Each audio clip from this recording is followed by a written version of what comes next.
Hello, welcome back to Sport Today with me, Chris Mitchell, here on BBC World News. March Madness is down to the final four. This is like the FA Cup for college basketball. We've got South Carolina, Gonzaga, Oregon and North Carolina left in the tournament.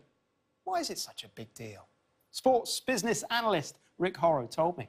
So we understand Americana. We do this every year. The ball's a little bigger, but the impact is not.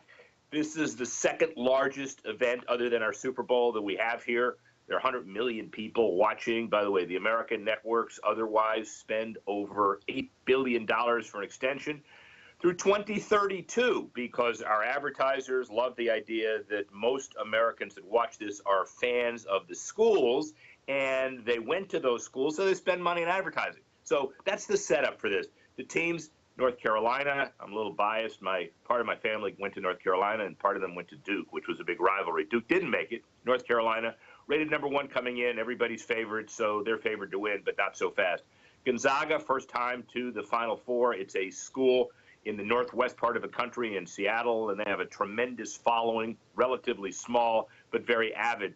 There's another team that's in Oregon, first time they're in the Final Four since the first championship they won back in the 1930s, back when you and I were just pups. And South Carolina, big team. They're going to the dance for the first time. It's called the dance. It's called March Madness. That's what we call it over here because we make up names for everything. So it's a big deal for them. There are a lot of upsets in the early rounds. The later rounds, the Final Four, as it's called here, usually rounds into form. But South Carolina came in as an 8th seed, which means they're halfway from the top to the bottom. Don't expect them in the Final Four. But yet, here's an interesting thing for your entire audience. It's the first time in a long time where the men's team go to the Final Four, and the women's team go to the Women's Final Four tournament, which is held in Dallas on the Sunday and Tuesday. This is held on the Saturday and Monday.